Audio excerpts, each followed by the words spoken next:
Welcome to స్ఫూర్తి news. బులెటిన్ల ముందుగా headlines. ప్రధాని మోడీ నాయకత్వంలో భారత్ విశ్వ విజేతగా ఎదుగుతోంది. పవన్ కళ్యాణ్.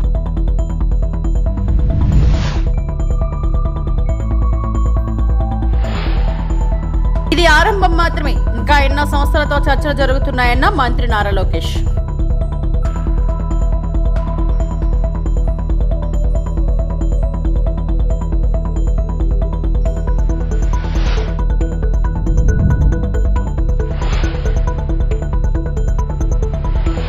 తిరుమల శ్రీవారి సేవలో పలువురు ప్రముఖులు.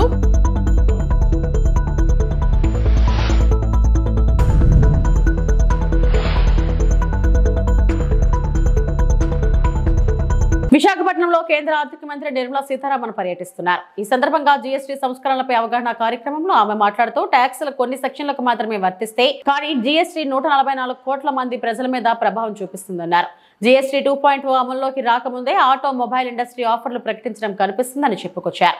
నవరాత్రులు ప్రారంభం నుంచే కొత్త జీఎస్టీ విధానం పనిచేస్తుందని తెలియజేశారు. విస్తృతమైన ప్రయోజనాలను దృష్టిలో పెట్టుకుని నిర్ణయాలు అమలు చేయడం జరుగుతుందని ఆర్థిక మంత్రి నిర్మలా సీతారామన్ వెల్లడించారు. ఇప్పటి వరకు ఎగ్జిస్టింగ్ స్కీమ్ ఏంటండి? 4 రేటు ట్యాక్స్ 5, 12, 18 and 28. దాని అన్నిటినీ కూడా ఇవాళ 5 and 18 రెండే రేటు ఉంటాయి. 12% ట్యాక్స్. దాంట్ నుంచి 99% ఐటమ్ ఇవాళ 5% కొత్త ప్రపోజల్ వెళ్ళిపోయాయి.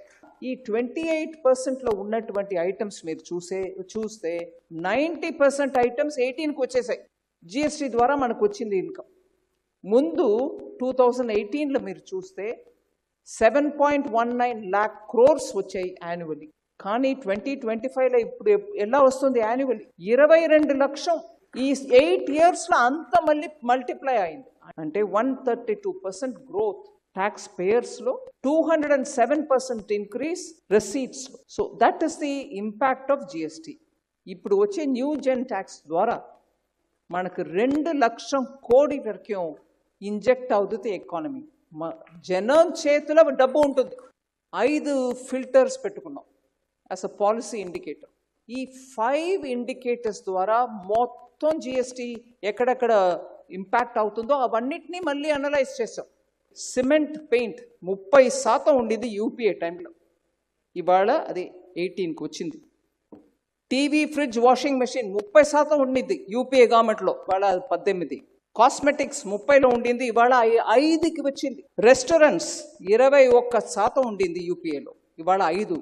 ఫుట్వేర్ 18% ఉండింది, ఇవాళ 5కి వచ్చింది. శానిటరీ ప్యాడ్స్ 13లో ఉండింది, ఇవాళ 0. అలాగే చాక్లెట్స్ 30% ఉండింది, 18కి వచ్చింది. డిటర్జెంట్స్, టూత్పేస్ట్, షాంపూ, కాఫీ 30 ఉండింది, 5%కి వచ్చింది. మినరల్ వాటర్ 28లో ఉండింది, 5కి వచ్చింది. ప్లైవుడ్, శానిటరీ వేర్ 21కు ఉండింది, 5%కి వచ్చింది. మిఠాయిలు 18కి ఉండింది, 5కి వచ్చేసి. ఫర్టిలైజర్, యూరియా 12లో ఉండేది, ఇవాళ 5కి వచ్చింది. 140 crore citizens will have to benefit. ఈ బెనిఫిట్ అందరికి అందాలండి, అది మన బాధ్యత. We'll have to implement it. అచంచలమైన క్రమశిక్షణ నిబద్ధతతో ప్రధాని నరేంద్ర మోడీ దేశానికి మార్గదర్శక శక్తిగా ఎదగారని ఏపీ ఉప ముఖ్యమంత్రి పవన్ కళ్యాణ్ అన్నారు. ప్రధాని పుట్టినరోజు సందర్భంగా ఆయనకు పవన్ శుభాకాంక్షలు తెలిపారు. ఈ మేరకు ఆయన ఓ వీడియో విడుదల చేశారు. మన సంస్కృతి వారసత్వం పట్ల ప్రతి పౌరుడు గర్వపడేలా మోడీ ప్రేరేపించారని, ఆత్మ నిర్భర్ భారత్ కోసం అవిశ్రాంత కృషి చేస్తున్నారని కొనియాడారు. ప్రధాని మోడీ నాయకత్వంలో భారత్ విశ్వ విజేతగా ఎదుగుతుందన్నారు. 2047 నాటికి భారత్ అభివృద్ధి చెందిన దేశంగా ఉండాలని మోడీ సంకల్పం చాలా గొప్పదని, దానికి అందరూ కలిసి రావాలని పిలుపునిచ్చారు. మంచి ఆరోగ్యం, దీర్ఘాయుషుతో దేశాన్ని నిరంతరం నడిపేందుకు మరింత అచంచలమైన శక్తి ఆయనకు ఉండాలని ప్రార్థిస్తున్నట్లు తెలిపారు. నమస్కారం. Under Modi's leadership, Bharat is on the path of becoming a Vishwa Vijeta, a world conqueror, not by force, but by the strength of his vision and the depth of his connect with people. He may not speak every Indian language, yet he motivates every Indian from Kashmir to Kanyakumari. On this very special day, I extend my heartfelt birthday wishes to our Honorable Prime Minister, Shri Narendra Modi ji. Modi ji stands today as one of the world's most powerful global leaders, not only for his decisive leadership, but also for his visionary diplomacy and unwavering commitment to shaping the world into a true global village. Vasudhaiva Kutumbakam. He transformed India's image on the global stage with unmatched diplomacy. Under his leadership, India's voice has become stronger in international forums like G20, BRICS, and the United Nations. He strengthened our national security by modernizing the military, enhancing defense preparedness, and by empowering the armed forces with a free hand during crisis, leading decisive actions like the surgical strikes and Operation Sindoor. At home, he took historic steps like abrogating Article 370, resolving the Ram Mandir issue, ending triple talaq, and honoring ordinary citizens through Padma Awards in truest spirit of democracy. Post-independence, he stands as one of the Bharat's strongest prime ministers, embodying the true spirit of nationalism by upholding the values of Constitution, preserving our culture and heritage, while driving India forward through the technology, space exploration, digitization, and the power of social media, making our nation one of the fastest advancing in the world. Through Atmanirbhar Bharat, he has sparked a self-reliance movement across manufacturing, technology, and agriculture. విశాఖలో November 14-15 తేదీల్లో AP ప్రభుత్వం ప్రతిష్టాత్మకంగా నిర్వహించనున్న partnership summit 2025లో పాల్గొనాల్సిందిగా global లీడర్లను ఆహ్వానిస్తూ మంత్రి లోకేష్ లండన్లో high profiled investors road show నిర్వహించారు. ఈ రోడ్ షోలో UK deputy high commissioner tech Mahindra, Europe విభాగం ప్రెసిడెంట్, ఐసిఐసిఐ బ్యాంక్ యూకే విభాగం CEO, APIIC vice chairman and MD, global fund, manufacturing కంపెనీలు, సర్వీస్ ప్రొవైడర్ కంపెనీలకు చెందిన 150 మంది సీఈఓలు, సీనియర్ ఎగ్జిక్యూటివ్లు పాల్గొన్నారు. రాష్ట్రంలో కూటమి ప్రభుత్వం అధికారంలోకి వచ్చిన తర్వాత అమలు చేస్తున్న speed of doing, investors friendly విధానాలు, 15 నెలల కాలంలో రాష్ట్రానికి వచ్చిన భారీ పెట్టుబడులు, కొత్తగా పరిశ్రమల ఏర్పాటుకు గల అవకాశాలను మంత్రి లోకేష్ వివరించారు. It's going to come to Amravati. I think that calls for an applause. And then we're going to build the use cases on it. You understand? Quantum requires use cases. We're going to build the use cases on it. We're going to dedicate certain capacity for startups to sort of use quantum computing. And I believe that will create an amazing ecosystem, again, in Amravati. But the kind of ecosystem we're building in Visakhapatnam around data, and the data city that's coming up there, that's going to, again, position Andhra Pradesh in a very unique manner. The cables that are going to land there are going to be double the capacity of Mumbai, which, you know, Mumbai is number one in India. We're going to double that. And this is going to happen in the next 3 years. And it's going to be 1.5 gigawatts of data centers coming up. And that's just the beginning. We're talking to a lot of other players out there. So I believe that Andhra Pradesh is well positioned from education, from skills, all the way from building the entire ecosystem. It could be quantum, it could be data city. పాలకొల్లులో నూతనంగా ఏర్పాటు చేసిన మెడ్ United హాస్పిటల్ను కేంద్ర మంత్రి భూపతిరాజు శ్రీనివాస్ వర్మ, రాష్ట్ర జలవనరుల శాఖ మంత్రి నిమ్మల రామానాయుడు మంగళవారం ప్రారంభించారు. ఈ సందర్భంగా చైతన్య సంస్థల వ్యవస్థాపక చైర్మన్, కిమ్స్ మరియు మెడ్ యునైటెడ్ ఆసుపత్రుల చైర్మన్ శ్రీ కేవీవి సత్యనారాయణ రాజు అధ్యక్షతన కిమ్స్ వైద్య సంస్థల మెడ్ యునైటెడ్ ఆసుపత్రుల managing director K Ravikiran Varma ఆధ్వర్యంలో జరిగిన సభలో ముఖ్య అతిథిగా హాజరైన కేంద్ర మంత్రి శ్రీనివాస్ వర్మ మాట్లాడుతూ వైద్య రంగంలో అత్యంత ఆధునికత చోటు చేసుకుంటుందని చెప్పారు. చైతన్య రాజు ఆధ్వర్యంలో పాలకొల్లులో మెడ్ యునైటెడ్ ఆసుపత్రి ప్రారంభించడం వైద్య రంగంలో వరో విప్లవమని చెప్పారు. అధునాతన వైద్య సదుపాయాలతో మారుమూల ప్రాంత ప్రజలకు వైద్య సేవలను మెడ్ యునైటెడ్ ఆసుపత్రి ద్వారా అందుబాటులోకి తెచ్చారని అభినందించారు.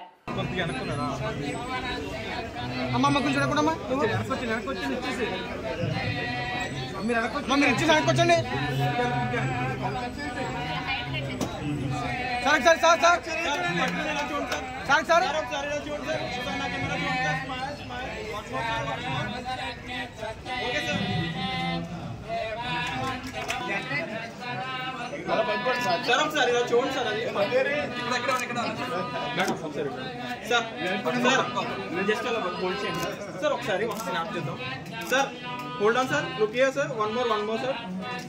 Few seconds. Okay, sir. Okay, sir.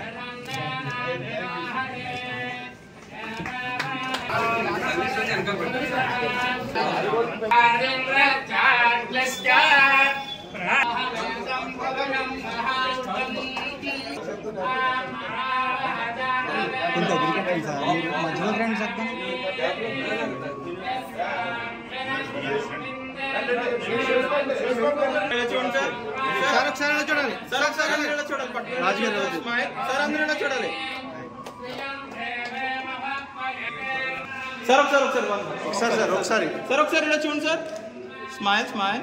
Okay sir, cut చేసేయండి. స్మైల్ సార్ ఇలా చూడాలి ఓకే సార్ కట్ చేసేయండి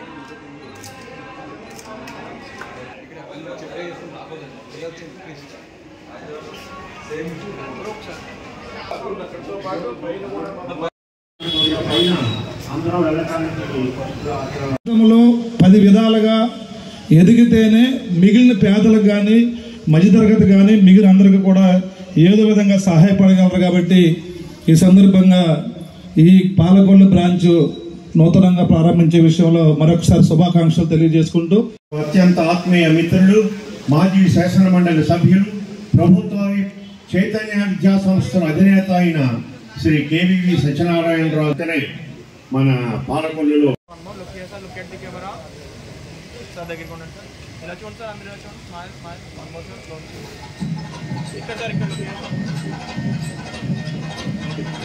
తిరుమల శ్రీవారిని పలువురు ప్రముఖులు దర్శించుకున్నారు. వీఐపీ ప్రారంభ విరామ దర్శన సమయంలో రాష్ట్ర మంత్రి వాసంశెట్టి సుభాష్, మాజీ మంత్రి రోజా, సినీ నటుమణులు జ్యోతి, రవలి, దర్శకుడు చందు, మోండేటి స్వామివారి సేవలో పాల్గొన్నారు. తొలుత టీటీడీ అధికారులు వారికి స్వాగతం పలికి దర్శన ఏర్పాట్లు చేశారు. అనంతరం ఆలయంలోకి వెళ్లిన ప్రముఖులు స్వామివారిని దర్శించుకున్నారు. అనంతరం రంగనాయకుల మండపంలో పండితులు వారికి వేదాశీర్వచనం చేసి స్వామివారి తీర్థ ప్రసాదాలను అందజేశారు.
నమస్తే అండి. తిరుమలకి రావడం, స్వామిని దర్శించుకోవడం, మా కార్తికేయ 2 కూడా ఇక్కడే ఓపెనింగ్ అయింది. అయిపోయిన తర్వాత అత్యద్భుతమైన విజయం తర్వాత కూడా మళ్ళీ మేము ఇక్కడికే వచ్చామట. ఆ తర్వాత తండేలు రిలీజ్ తర్వాత కూడా అది కూడా చాలా బాగా సూపర్ హిట్ అయిన తర్వాత కూడా మళ్ళీ అందరం టీం అందరం ఇక్కడికి వచ్చాము. ఇప్పుడు మా కొత్త మూవీ వాయుపుత్ర మొదలవుతుందండి సితారా ఎంటర్టైన్మెంట్స్లో. సో అందుకే ఈ స్వామివారి దర్శనం చేసుకుని ఆశీర్వాదం తీసుకోవడం వచ్చామండి. Thank you very much. జాతీయ సమైక్యతా దినోత్సవం సందర్భంగా తెలంగాణ భవన్లో జాతీయ జెండాను ఆవిష్కరించిన బీఆర్ఎస్ వర్కింగ్ ప్రెసిడెంట్ కేటీఆర్. విలీనం విమోచనం కాదు, ఈ రోజు జాతీయ సమైక్యతా దినోత్సవం. రాచరికపు వ్యవస్థ నుండి ప్రజాస్వామ్య వ్యవస్థలోకి సమైక్యం చేసిన పోరాట యోధులను స్ఫూర్తిని గుర్తు చేసుకుంటూ ముందుకు వెళ్తామన్నారు బీఆర్ఎస్ వర్కింగ్ ప్రెసిడెంట్ కేటీఆర్.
ఒకరు విమోచనం అనొచ్చు, ఇంకోరు విలీనం అనొచ్చు, ఇంకోరు విద్రోహం అనొచ్చు. కానీ ఇవాళ రాచరిక వ్యవస్థ నుండి ప్రజాస్వామ్య వ్యవస్థలోకి సమైక్యమైన రోజు కాబట్టి మేము దీన్ని జాతీయ సమైక్యతా దినోత్సవంగా గతంలో ప్రభుత్వంలో ఉన్నప్పుడు పాటించాం.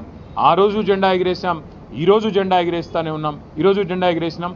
భవిష్యత్తులో తెలంగాణ ఉన్నంత వరకు బీఆర్ఎస్ ఉంటుంది కాబట్టి అప్పటిదాకా మరి తెలంగాణ ప్రజలకు ప్రజాస్వామ్య వ్యవస్థలో విలీనమయ్యే, అంతర్భాగమయ్యే ఒక అద్భుతమైన అవకాశం ఇచ్చిన మరి ఆనాటి పోరాట యోధుల స్ఫూర్తిని గుర్తు చేసుకుంటూ ముందుకు పోతాం.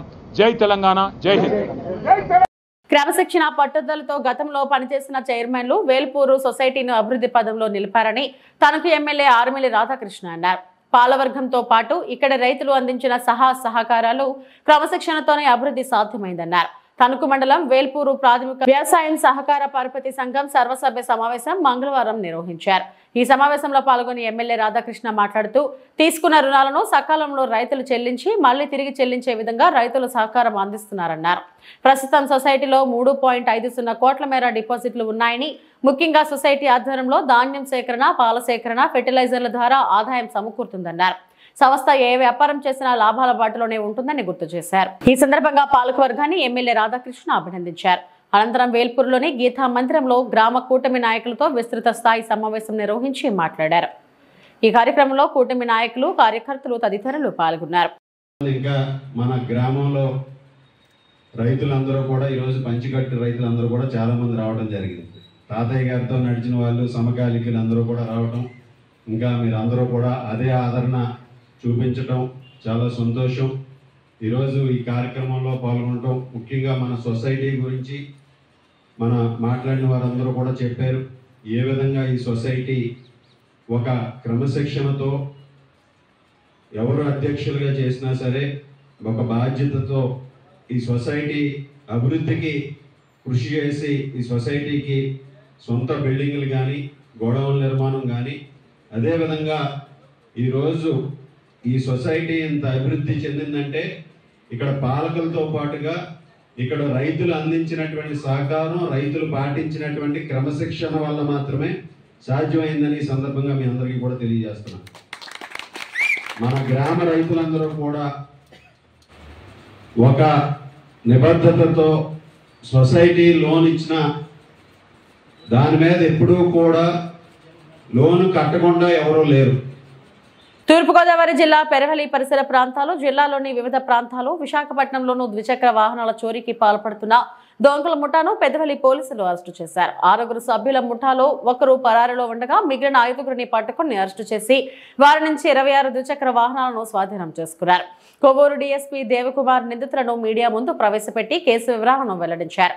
పెరవలి మండలం కండవల్లి గ్రామానికి చెందిన తుమ్మకంటి ధనేష్, నెక్కంటి యువరాజు, వనచర్ల శక్తిరాజు, వీరబాబు, కాకినాడ జిల్లా పత్తిపాడు మండలం వామ్మంగి గ్రామానికి చెందిన అప్పిరెడ్డి పాపారావులను అరెస్టు చేసి వారి నుంచి 40 లక్షల రూపాయలు విలువైన 26 ద్విచక్ర వాహనాలను స్వాధీనం చేసుకున్నారు.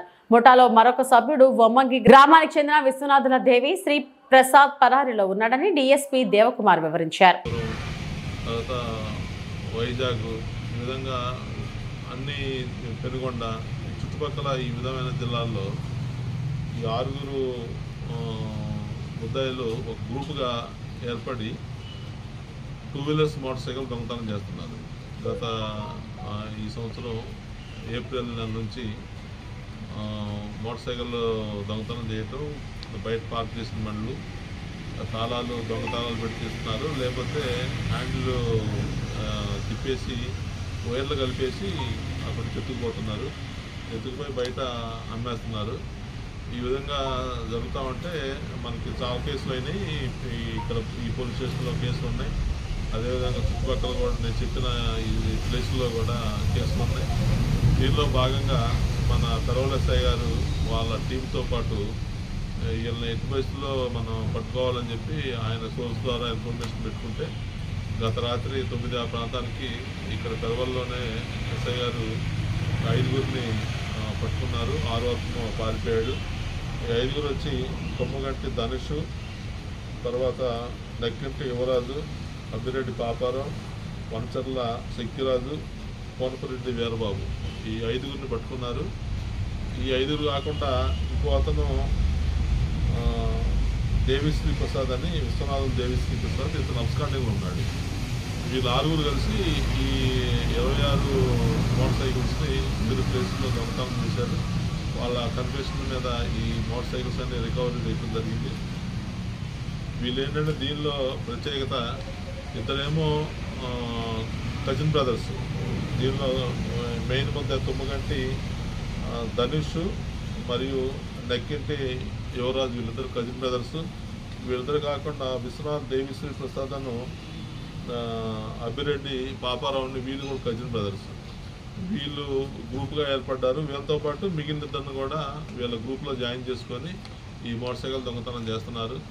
చేసి బయట తెలిసిన వాళ్ళకి అమ్ముతున్నారు. అదేవిధంగా తెలియని వాళ్ళకి కూడా మాకు ఆర్థిక బాధలు ఉన్నాయని చెప్పి వాళ్ళకి మాయమాటలు చెప్పి బండ్లు బయట అమ్ముతున్నారు. చోడవరం పట్టణం సీతారామ కాంప్లెక్స్ లో ఉషశ్రీ ఎలక్ట్రానిక్ షాప్ లో భారీ అగ్ని ప్రమాదం. షార్ట్ సర్క్యూట్ కారణంగా ఎగసిపడుతున్న మంటలో సంఘటనా స్థలానికి చేరుకున్న అగ్నిమాపక సిబ్బంది మంటను అదుపు చేసేందుకు ప్రయత్నం. సుమారు 10 లక్షల వరకు ఆస్తి నష్టం వాటిల్లి ఉండొచ్చని అంచనా.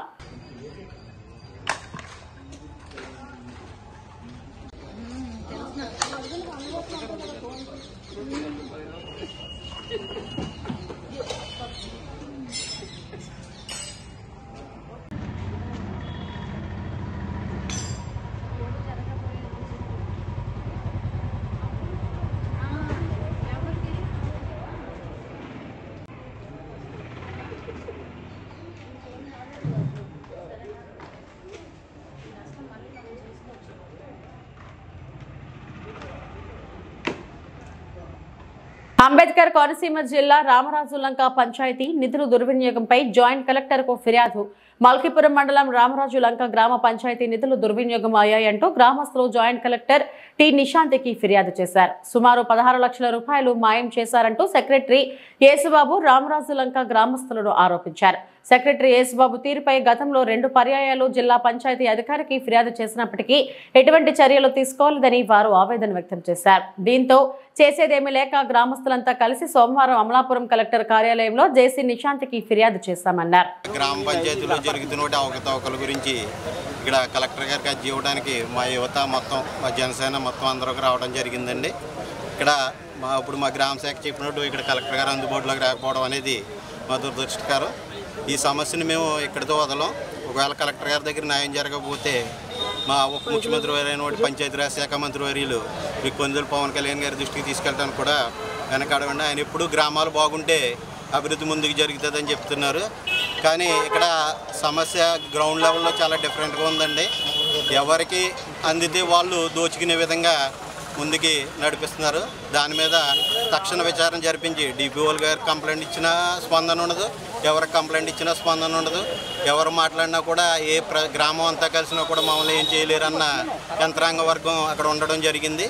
దాని మీద తగిన చర్యలు తీసుకోవాలని కోరుకుంటూ సెలవు. పంచాయతీకి సంబంధించిన వాటి నిధులు వినియోగానికి అధికార యంత్రాంగం, పాలకవర్గం కూడా పాల్పడుతుంది. అక్కడ ఉన్నవాటి సర్పంచ్ కానీ సెక్రటరీ గారు కానీ సరైన స్పందన అనేది లేదు. ఒకవేళ ఏదైనా ఒక విషయం మీద అడిగితే కనుక దాన్ని సరైనగా స్పందించడం కానీ, ఈ విషయం శానిటైజేషన్ విషయానికి వచ్చేటప్పటికి రామరాజులంక పంచాయతీ శానిటైజేషన్ చేసి సుమారుగా 7-8 నెలలు అవ్వస్తుంది.